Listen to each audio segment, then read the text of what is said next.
व्यर्थ हे सारे चटाओ, एक हे ध्यानात राहो. मूठ पोलादी जयांची, ही धरा दासी तयांची, ही धरा दासी तयांची. गेली 10 वर्ष आपण हे सूर ऐकतो आहोत. प्रत्येक कार्यक्रम बघायला आपण का जातो, एकच कार्यक्रम बघायला 50-50, 60-60 वेळा आपण का जातो. मुळात मराठी कार्यक्रम इतका चालतोच कसा, तो चालला तरी सुद्धा वेगवेगळ्या स्तरातला, वेगवेगळ्या शहरांमधला, वेगवेगळ्या देशांमधला प्रेक्षक त्याला इतका भरभरून प्रतिसाद का देतो, असे अनेक प्रश्न गेले 10 वर्ष सगळ्यांना सतावत आहेत. मात्र 10 वर्ष झालेली आहेत. हा कार्यक्रम सुरू केला त्यावेळी तरुण असणारे सलील आणि संदीप हे दोघंही आजही तरुण आहेत, मात्र 10 वर्ष होऊन गेलेली आहेत. ही 10 वर्ष कशी गेली हे आपण त्यांना विचारणार आहोत. ही 10 वर्ष कशी होती, त्यांचे अनुभव काय होते हे सुद्धा आपण त्यांच्याशी शेअर करणार आहोत. सलील आणि संदीप, तुम्हा दोघांचंही स्वागत. धन्यवाद. स्टुडिओमध्ये आयुष्यावर बोलू काही, हे कुठून आलं नेमकं, इथून आपण सुरुवात करूया मला वाटतं. कारण मला आठवते की तुमच्या एका कार्यक्रमामध्ये एका आजोबांनी येऊन विचारलं होतं की तुमचं वय आहे का आयुष्यावर बोलू काही असं करण्याचं, आणि त्यानंतर आयुष्यावर बोलू काही हे गाणं इतकं फेमस झालेलं आहे मागच्या काही वर्षात. ते पाठ आहे अनेकांना, मलाही ते पाठ आहे. ते आयुष्यावर बोलू काही हे कुठून आलं संदीप? एकतर ते माझ्या एका गझलमधलंच शब्द आहेत ते, आणि ज्याला कार्यक्रम करायचा ठरला त्याला हे नाव खूप त्याच्यासाठी योग्य वाटलं. कारण आयुष्यावर बोलू काही, तू जसं म्हणलास तसं त्यावेळेचं आम्ही जे होतो त्यावेळेला आम्ही जे आयुष्य बघितलं ते शब्दातून सुरातून मांडण्याचा प्रयत्न केला. काय ना, शेवटी 5 वर्षाचा मुलगा म्हटलं तरी 5 वर्षाच्या मुलाचं सुद्धा स्वतःचं एक आयुष्य असतंच ना. तर त्यामुळे आम्ही जे काही तो त्याच्या प्रगल्भतेच्या हायस्ट लेवलला असतो. करेक्ट. तर आम्हाला जे काही बघायला मिळालं, अनुभवायला मिळालं, स्वतःचं आयुष्य, दुसऱ्यांचं आयुष्य, त्यातून जे काही सुचत गेलं ते कवितेमधून आणि गाण्यांमधून उमटत आलं. आणि मला असं वाटतं की आयुष्यावर बोलू काही त्याच्यासाठी खूपच समर्पक शीर्षक होतं या सगळ्यासाठी. बिलकुल. 10 वर्ष झाली आहेत सलील, 10 वर्ष तुम्ही हा कार्यक्रम करताय, आणि तरी सुद्धा त्याच उत्साहाने इथून पुढचे सुद्धा कार्यक्रम तुम्ही करणार आहात. या ऑगस्टमध्ये 10 वर्ष पूर्ण होत आहेत. तर काय वाटतं, म्हणजे पहिलं वर्ष, दुसरं वर्ष आणि आता 10वं वर्ष, काय झालं या 10 वर्षात? आम्ही फार लहानपणी हा कार्यक्रम सुरू केला, त्यामुळे आम्ही तरुण होईपर्यंत हा चालू राहिला. मुळात असा काही प्लॅनिंगनी हा कार्यक्रम सुरू नाही केला की आपण 1000 प्रयोग करूया किंवा आपण 10 वर्ष करू, 20 वर्ष करू, एक कार्यक्रम करूया. अच्छा. अशी याची सुरुवात झाली 2003 मध्ये, की चल आपण एकत्र काम जे केलंय ते आपण मांडून बघूया कसं वाटतंय, आपल्याला कसं वाटतंय, लोकांना कसं वाटतंय. आम्हाला खूप मजा आली आणि कोइन्सिडेंटली लोकांनाही खूप मजा आली. आणि मग पहिला जसा हाऊसफुल होता, दुसराही प्रयोग हाऊसफुल झाला. आणि मग पुण्यात आधी 3-4 कार्यक्रम झाले. मग कोल्हापूरून कोणीतरी बोलवलं की अरे आम्ही असं ऐकलं या कार्यक्रमाबद्दल, तुम्ही इथे कराल का? तिथेही तिकीट विक्रीवर तो हाऊसफुल झाला.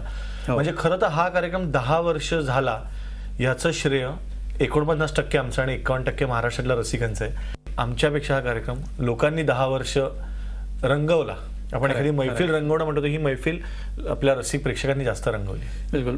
पण संदीप, काही कार्यक्रमांनंतर तुमची गाणी त्याच्यात एक येत गेली, नवीन कविता येत गेल्या, नवीन गाणी येत गेली.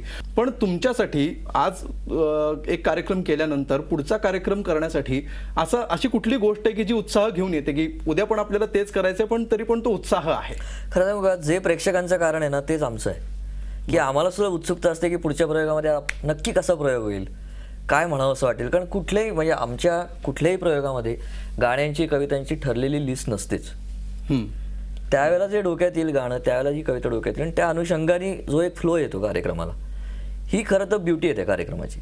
की आम्हालाही माहिती नसतं की पुढची कविता कुठली असेल, पुढचं गाणं कुठलं असेल. म्हणजे एका दिवशी असं झालेलं आहे की इतका पाऊस पडतोय, तर आम्ही सुरुवात केली की चला आज आपण पावसाचं गाणं म्हणूया. त्याच्यानंतर लहान मुलांचा एकदा विषय सुरू झाल्यानंतर समजा तोच जास्त रंगला, तर आम्ही असं नाही करत की चला आज 2च लहान मुलांची गाणी गायली आणि पुढे गेलो. जर एखादा विषय निघत गेला तर संदीप एखादं मन होई मेघावेड्यासारखं गाणं गायलं, त्याच्यात आईचं फार छान कडवं आहे, मला वाटलं नाही आईचं पुढचं गाणं आईविषयीचं गावं. तर मग एकटी घाबरलीस ना, वाटलंच होतं आई तिथे येऊ शकतं. तिथून विषय एकदम वेगळा होऊ शकतो. त्यामुळे प्रत्येक कार्यक्रम, जसं तू म्हटलास ना की लोकांना उत्सुकता असते, तसं खरोखर आम्हाला उत्सुकता असते की आज काय होईल, कसं होईल. कारण त्या दिवशीचे आम्ही, त्या दिवशीचा ऑडियन्स आणि तो दिवस, याच्यावर तो कार्यक्रम अवलंबून असतो. बिलकुल. हे करत असताना मला एक वेगळा प्रश्न तुम्हाला विचारायचा आहे की तुम्ही 10 वर्ष एकमेकांसोबत काम करत आहात. संदीप लिहितो आहे आणि तू संगीत देतो आहेस. 10 वर्षांनंतर तुम्हाला दोघांनाही हा प्रश्न आहे, पहिल्यांदा तुला विचार, तुम्ही दोघंही एकमेकांसाठी किती प्रेडिक्टेबल झालेला आहात असं वाटतं? We are unpredictable. अच्छा. We can definitely predict that we both are unpredictable. जसा मी थोडीशी डॉक्टरी जी आठवते तशी there is a pulse called irregularly irregular, असा एक पल्सचा प्रकार असतो. तसं आम्ही दोघंही अनप्रेडिक्टेबल अशा अर्थाने आहोत की सांगताच येत नाही काय की काय विषय येईल, अच्छा, डोक्यात त्याच्या काय विषय येईल किंवा त्याची काय ट्रीटमेंट असेल माझ्याकडनं हे त्याला तो सांगू नाही शकणार. कदाचित तो हे सांगेल की हे गाणं सलील चांगलं करू शकेल इतकं तो माझ्याबद्दल सांगेल, पण हे कसं होईल याचा अंदाज कोणालाच नसतो, कारण तो स्वतःलाच नसतो मुळात. क्या बात आहे. आणि ती फार मजा असते. म्हणजे मला त्याच्यामधलं जे बेभरोशीपण आहे त्याचा शोध असतो मला, अच्छा, की कसं आहे. आता मला समजा मी आहे श्याम मित्र माझा राम, ती जी आमची कविता आहे ती मला काही कारण नसताना अशीच सुचली होती. म्हणजे त्या विषयाचं काही चिंतन झालं होतं वगैरे असं काहीच नाही. जनरल त्यातल्या मधल्या वही फटाफट सुचायला सुरुवात झाली, त्या मी लिहून काढल्या आणि मग माझा उत्सुकतेचा खेळ चालू होतो की आता सलील या कवितेकडे कसं बघेल किंवा तो एखादी चाल करतो तर चाल करताना साधारण भावार्थ त्याच्या डोक्यात असतो, पण तो शब्दात कसं उतरेला त्याच्यासाठी एक उत्सुकतेचा खेळ असतो. म्हणजे मी अगदी छोटं उदाहरण सांगतो की आता या 10 वर्षाच्या निमित्ताने आम्ही जो नवीन अल्बम केलाय, जा दिले मन तुला असं त्याचं नाव आहे. त्याच्यामध्ये एक चालीवरचं गाणं आहे आणि मी पहिली ओळ अशा अर्थाची मी संदीपला म्हणलं की ते ऐसे काही व्हावे मन शांत निजावे. आता ही ओळ सांगितल्यानंतर याच्या पुढे काय येईल आपल्याला काहीच माहिती नाही. खरं. मी त्याला म्हटलं मला असं म्हणायचं की आपण झोपतो पण आपलं मन तरी अस्वस्थ असतं, असं मला या चालीतून म्हणायचं. तर ह्याच्या पुढची ओळ, एकांताच्या वेळी आकांत निमावे बघ संध्येच्या वक्षी कुणी भिर भिरता पक्षी वाटे त्याचे गाव पुसावे ऐसे काही व्हावे मन शांत निजावे. एक्झॅक्टली जे मला कुठेतरी आता की ह्याच्या पुढे काय असेल माहिती नाही. तर हे जे अनप्रेडिक्टेबल, आता कदाचित एकांताच्या वेळी आकांत निमावे इथपर्यंत माझ्या विचारांची हे गेली होती की असं काहीतरी, पण बघ संध्येच्या वक्षी कुणी भिरभिरता पक्षी वाटे त्याचे गाव पुसावे, ही अनप्रेडिक्टेबिलिटी आहे आणि ह्याची मजा असते. तर बोलताना मला सुचलं की म्हणजे काय प्रोसेस असावी. मला वाटतं की तो समजा अशी संध्याकाळ मावळते आणि एका कट्ट्यावरती बसलाय, त्याला ती चाल सुचली, तर ती चाल जेव्हा माझ्याकडे येते त्यावेळेला एक दार उघडतो मी आणि त्या कट्ट्यावरती त्याच्या शेजारी जाऊन बसतो. ओके, अच्छा, ती प्रोसेस आहे ती. संदीप, कविता करताना तू कसा असतोस? म्हणजे तू अस्वस्थ असतोस, खूप चिडलेला असतोस, कारण प्रत्येक कवीचं हे वेगळं असतं असं मला वाटतं. तुझं कसं असतं, म्हणजे तू कसा असतोस कविता? मला खरंच माहिती नाही मी कसा असतो, कारण जर का त्याचं भान राहिलं तर कविता नाही करता येणार. जे माझ्या आईने सांगितलंय किंवा बायकोने एक ऑब्झर्वेशन सांगितलंय की कविता सुचणार असेल समजा तर गेले काही दिवस मी अस्वस्थ असतो साधारणतः, आणि त्याच्यानंतर ती कविता सुचतेच असंही नाही आहे. कदाचित ती अगदी वेगळ्या प्रसंगी वेगळ्या ठिकाणी आणि ज्या प्रकारची ती कविता आहे त्याच्याशी कुठलाही संबंध नाही भावनिक, अशा सिच्युएशनमध्ये सुद्धा ती कविता सुचू शकते. त्यामुळे त्याला रिझन काही नाही का सुचते वगैरे, आणि त्यावेळची स्थिती म्हणजे एवढीच असते की काहीच माहिती नसतं, कारण ती इतकी बेभरोशाची अवस्था असते. मधलीच एखादी ओळ कधी कधी सुचलेली असते आणि पुढचा शब्द कुठला येणार. मला वाटतं म्हणूनच त्याला सुचणं म्हणतात. खरं आहे. आता करणं म्हणलं असतं आपण. बिलकुल. एखादी गोष्ट करणं आणि सुचण्याच्यात हाच फरक असतो की त्या सुचण्याला काही भान नसतं, त्याला काही प्रमाण नसतं आणि रचणं आणि सुचणं यात पण फरक आहे.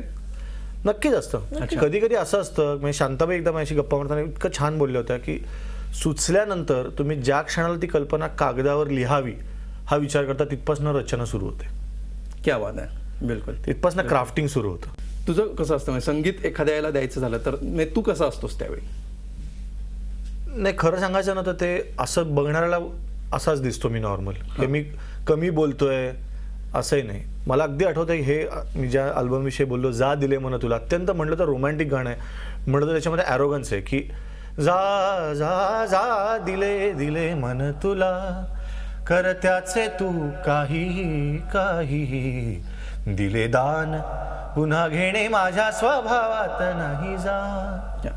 तर याच्यामध्ये एक ॲरोगन्स याच्यावर मस्ती आहे पण तरी प्रेम पण आहे. हो. आता हे गाणं ना आमच्या घरी, ही कविता बरेच दिवस डोक्यात असते, असं नाही होत की चला कागद पाहिला चाल केली, असं फार क्वचित गाण्यांचं होतं. आमच्या घरी ना 2-3 जण म्हणजे घरातले सगळे जवळजवळ आजारी होते आणि मी एकदम माझ्यातला थोडासा जो डॉक्टर आता उरलाय तर मी डॉक्टरी म्हणजे यांना हे औषध आणून दे हे असं चाललं होतं. आणि एकीकडे अत्यंत टोकाचा दुसरा मूड असेल, ही कॉम्पोजिशन मी करत होतो. आणि मला सुदैवाने मी हार्मोनियम घेऊन किंवा तानपुरा घेऊन चाल करत नाही, मी अशीच करतो. तर तेच ते गाणं होत गेलं आणि मग सगळे झोपल्यानंतर मी 1-1:30ला ते हळूच मोबाईलवर, कारण गंमत अशी की सगळे आजारी असताना मोठ्याने गुणगुण नाही चुकीचं होतं, पण कदाचित खूप लहानपणापासून हार्मोनियम हातात असल्यामुळे तुम्ही शांत राहिलात तरी त्या हार्मोनियमच्या कीज अशा हलताना तुम्हाला दिसतात की हे गाणं कसं चाललंय कसं चाललंय. तर तिथपर्यंत चालू होतं. सगळे झोपल्यावर मी हळूच मोबाईलवर 1 अंतऱ्यापर्यंत रेकॉर्ड केलं आणि ठेवून दिलं आणि मग दुसऱ्या दिवशी सकाळी पूर्ण गाणं केलं. मग कलाकृती सापडणं जे म्हणतात ना, मला काय वाटतं कायम की अंधारामध्ये एखादी दगडी काळी मूर्ती आहे आणि तुमच्या हातामध्ये एक मेणबत्ती आहे, ती घेऊन जेव्हा तुम्ही जवळ जाता तेव्हा त्या मूर्तीचा काही भाग तुम्हाला दिसतो. हो, तेवढंच सुरुवातीचं सूचना असतं. क्या बात आहे. आणि मग तुम्ही जसजसं तो लाईट फिरवाल तशी तुम्हाला ती अख्खी मूर्ती दिसायला सुरुवात होते. तर हीच ती प्रोसेस. आणि हे शोधत जाणं जे आहे, शोधत जाणं, सुचत जाणं, आणि कदाचित हे फार सुंदर उदाहरण आहे. कदाचित असं असतं ना की तुम्हाला चेहराच्या बाबतीत आहे आणि म्हणूनच त्याची मजा आहे. म्हणजे अगदी एकटी एकटी घाबरलीस ना वाटलंच होतं आई, हे खूप त्याचं चांगलं उदाहरण आहे की ते गमतीदार गाणं सुरू होतं चिंटू मधलं आणि पुढे जाऊन ते इतकं वेगळ्याच वळणाला जातं आणि शेवट त्याचा असं होतं की मोठी होतात मुलं, आई मोठी होत नाही. तर हे त्या छोट्या चिंटूचं आणि त्याच्या आईचं गाणं म्हणता म्हणता ते कुठल्याही मुलाचं आणि आईचं गाणं झालं. हे संदीपलाही माहिती नव्हतं आणि मला तर अजिबातच माहिती नव्हतं गाणं. अच्छा, आता आपण यशस्वी झालेलो आहोत, आपले भरपूर कार्यक्रम सुरू आहेत, व्यावहारिकदृष्ट्या जे यशस्वी म्हणतात ते आपण झालेलो आहोत आणि म्हणजे आता स्ट्रगल पिरियड संपलेला आणि त्याच्या पुढे आपण आलेलो आहोत. तर आता इथून पुढे नवीन देण्याची गरज किंवा घाई जी निर्माण होते त्याच्यातून कॉम्प्रोमाइज होण्याची शक्यता असते, त्याच्यातून तडजोडी होण्याची शक्यता असते. तर ते होऊ नये यासाठी काय तुम्ही कटाक्ष पाळता? नाही, मुळात खरं स्ट्रगल संपतो ना, तो लौकिक अर्थाने स्ट्रगल कदाचित संपत असेल, पण आपला आणि आपल्या कलेचा जो स्ट्रगल असतो ना तो आयुष्यभर चालू असतो. आणि ती जी आरती प्रभूंची फार सुंदर कविता आहे की ती येते आणि का जाते, आणि येताना कधी कळ्या आणते आणि जाताना फुले मागते. तर ते जे मागणं आहे त्याच्याकडे जर तुमचं बारीक जरी दुर्लक्ष झालं तर ती कधी निघून जाईल तुम्हाला कळणार नाही. अच्छा, आणि मग ती प्रतिभा तुम्हाला परत सापडणार नाही. त्यामुळे तुम्हाला जपायचं असतं ते तुमची गाडी आणि तुमचे अवॉर्ड नाही, ती येते जी कळ्या घेऊन तिला जपायचं असतं. कारण नाहीतर ते इतकी सुंदर पुढचंच लगेच कविता की गेले दयाचे राहून तुझे नक्षत्रांचे दे, असं वाटणं हे फार पश्चात्तापाचं होऊ शकतं. मी तुला उत्तर म्हणून फक्त एक छोटीशी कविता ऐकवतो की कवीचे आयुष्य सोपे असते यासाठी, कवीचे आयुष्य सोपे असते यासाठी की एक जरी अस्सल कविता लिहिली तरी मरायची मुभा असते त्याला. क्या बात आहे. कवीचे आयुष्य सोपे असते यासाठी की एक जरी अस्सल कविता लिहिली तरी मरायची मुभा असते त्याला. कवीचे आयुष्य अवघड असते यासाठी की असले काही लिहिल्याची शेवटच्या श्वासापर्यंत खात्री नसते त्याला. मला कायम असं वाटतं ना की हे सगळे ज्या टाळ्या मिळतात, प्रयोग होतात, हे सगळं घरी गेल्यानंतर बाजूला ठेवावं स्टेजवरनं उतरल्यानंतर. आणि आपण काय कवी आहोत किंवा जे काही आहे ना, तर मला असं वाटतं कला तुमच्या अंगात जी आहे ती अशी मुकुटासारखी नसावी, ती शरीरातल्या मणक्यासारखी असावी की ती असतेच, तुम्हाला जाणीव असू दे किंवा नसू दे. तुमचे कार्यक्रम बघताना किंवा हा अल्बम ऐकताना, तुमचे शोज बघताना कविता खूप सोपी आहे, ही गाणी खूप सोपी आहेत असं मला वाटतं. हे आपोआप झालंय की याच्यामागे काही केलेलं आहे, जाणीवपूर्वक काही केलं आहे याच्यामागे? ऐकायला सोपं वाटायला हवं, पण ते गायला सोपं असेलच असं नाही. सोपं नसतं, ते सहज असतं आणि सोपं आणि सहज मध्ये खूप मोठा फरक आहे. कविता वाचताना किंवा विशेषतः कार्यक्रम ऐकत असताना परत मागे जाऊन अरे काय होतं परत पहिल्यापासून असं होत नाही, ते ऐकता ऐकताच कळून जातं की काय म्हणायचंय. ते संगीतकाराची जबाबदारीच ती आहे. संगीतकार एखाद्या चांगल्या गाईड सारखा असतो की जो कवितेची सौंदर्य स्थळं दाखवत तुम्हाला नेतो की हे बघा किती सुंदर आहे, हे बघा किती सुंदर आहे, जी कदाचित कवीने पण अंडरलाईन केलेली नसतात, कारण ती त्याला सुचलेली कविता असते जी तुम्हाला अंडरलाईन करायची असतात की हे किती छान आहे. म्हणजे अगदी उदाहरण सांगायचं झालं तर आता एक त्या दूरदेशी गेला बाबा किंवा दमलेल्या बाबाची कहाणीच्याच असं आपण म्हणूया त्या कप्प्यातलं एक गाणं आता सुचलं, संदीपला कविता सुचली आणि त्याची मी चाल केली आहे. तर तो विषय सांगत नाही, मी गाणंच ऐकतो थोडं. जुने होत जाता होते नवी एक सय, सकाळच्या उन्हागत निराग सवय, घर असे जणू कुणी कुशीमध्ये घ्यावे, याच्या त्याच्या हातामध्ये खुशाल झुलावे, जग सारे छान आहे सांगायाचे क्षण, काचे परी नितळसे होते बालपण. आता या चालीमध्ये मी काही वेगळं केलेलं नाही, पण इतकं सांगितलं की ते क्षण किती गोड होते. पण आता हे आपण ज्याला म्हणतो ना की फिल्मची इंट्रोडक्शन झाली, कॅरेक्टर इंट्रोडक्शन झालं. परी काय झाले सांगू एकदा सकाळी, दचकून झोपेतून मला जाग आली. आधी एक क्षण काही कळलेच नाही, असे काही याच्या आधी ऐकलेच नाही.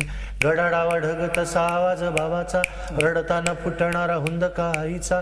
काळ्या काळ्या वादळाचा चालू होता नाच, फेकलेली ताटे आणि फुटलेली काच. क्या बात आहे. आता हे झालं स्टोरी म्हणलं की ह्या लहान मुलाच्या आयुष्यात काय आलं अचानक. आता ह्याच्यात मी खूप काहीतरी कॉम्प्लिकेटेड सुरावट करू शकलो असतो, पण यांनी काय होतं, यांनी तुम्ही कवितेत खाडाखोड करता. खाडाखोड होता का मला संगीतकाराकडे. तुम्हाला दोघांना 10 वर्ष एकत्र राहिल्यानंतर बऱ्याच गोष्टी एकमेकाच्या डोक्यात जायला लागतात. तसं तुम्हाला दोघांना एकमेकांचं काय आवडत नाही असं तुम्हाला वाटतं? आम्ही दोघं मैत्री या पातळीवरती इतके कम्फर्टेबल आहोत ना गुणदोषांसकट, की तो समजा संगीतकार नसता आणि मी कवी नसतो आणि नुसतेच आम्ही असे भेटलो असतो तरी सुद्धा आम्ही इतकेच चांगले मित्र झालो असतो. क्या बात आहे. अच्छा. त्याचं स्टेजशी आम्ही जे काही काम करतो एकत्र त्याच्याशी कुठेच संबंध नाही. आणि बाकी काय, शेवटी गुणदोष सगळ्या माणसांमध्ये असतात आणि हे सगळं रिलेटिव्ह असतं. माझ्या दृष्टीने जो दोष असतो तो काही दोष असतोच असं नाही. बिलकुल बिलकुल. तर ते मला गंमत अशी वाटते सामान्य आहे. की जसा एखादा माणूस आहे त्या सगळ्या सकट आपल्याला जेव्हा तो आवडतो तेव्हाच त्याला मैत्री म्हणतात. खरं खरं. बिलकुल. नाही तर मैत्री काय नाही तर मग त्याला असं म्हणू की आपण एक बिझनेस असोसिएशन असतं, हो. की तुमचा बिझनेस संपला की तुम्ही लांब जाता. एक विचार करण्याची पद्धत तुमच्या दोघांकडे बघून कदाचित अनेकांची बदलती आहे की रोडार्थांनी ज्या ज्या गोष्टी सक्सेसफुल होतात असं वाटतं आणि ज्या होत नाहीत असं मुळात वाटत होतं, ते होऊ शकतात, त्याच्यात यश मिळू शकतं, वेगळे प्रयोग होऊ शकतात, हे तुम्ही दाखवून दिलेलं आहे. काय नवीन संधी आहेत असं तुम्हाला वाटतं, विशेषतः नवीन कवी आणि संगीतकार जे सध्या स्ट्रगलिंग पिरियडमध्ये आहेत किंवा जे येऊ पाहतायत त्यांना काय सांगाल? मला फक्त एवढंच वाटतं की कुठलंही प्रोफेशन असू दे, जे आवडेल ते मनापासून करावं आणि मनापासून आवडेल ते करावं. अगदी. क्या बात आहे. आवडेल ते मनापासून करावं आणि मनापासून आवडेल ते करावं. म्हणजे ते कुठलंही काम असू दे. म्हणजे अशी एखादी गोष्ट तुमच्या आयुष्याचा कणा बनली पाहिजे की जी केल्या वाचून तुम्हाला गत्यंतर नाही. तुम्हाला मग बाकी राजवाड्यामध्ये एक राजवाडा तुम्हाला दिला आणि किती ऐश्वर्या दिलं तरी सुद्धा ती गोष्ट करायला मिळाली नाही तर तुम्ही सगळ्यावर लाथ मारू शकाल का? खरं आहे. तर त्याला तुम्ही पॅशन म्हणा. बिलकुल. रारंग ढांगमध्ये प्रभाकर पेंढारकरांचं जसं वाक्य आहे त्यांच्या विश्वनाथला लिहिलेल्या पत्रामध्ये की अशी कुठली गोष्ट आहे जी शोध की ज्याच्यासाठी जीव गेला तरी तुला वाईट वाटणार नाही, ती गोष्ट शोधून काढ असं तू म्हणतो. काय सांगशील शेवटी? मला संगीताचा सध्याचा थोडासा एक विचार जो असतो ना की म्युझिक आणि साऊंड मध्ये गोंधळ होतोय. ध्वनी म्हणजे संगीत नाही. खरंय.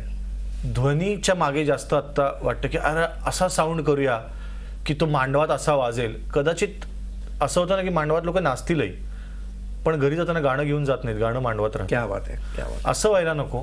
आणि जे आपलं मगासपासून जे 2-3दा आपण ज्याच्याविषयी बोललो की राजा हा मुकुट घातला म्हणून राजा होत नाही, तो राजा असतो म्हणून तो राजा असतो. मुकुट घातल्यामुळे तो कदाचित छान दिसतो. तर मुकुट जरूर घाला पण आधी राजा बनणं आवश्यक आहे. क्या बात आहे. खरं आहे. आधी राजा बनणं आवश्यक आहे, मग मुकुट घालता येईल असं तुम्हाला म्हणायचं आहे. की सलील, शेवट आपण एखाद्या गाण्यानेच करावं असं मला वाटतंय, तर शेवटी काय ऐकवायला आवडेल? शब्द असू दे हातामध्ये काठी म्हणून, शब्द असू दे हातामध्ये काठी म्हणून. वाट आंधळी प्रवास खडतर बोलू काही, वाट आंधळी प्रवास खडतर बोलू काही.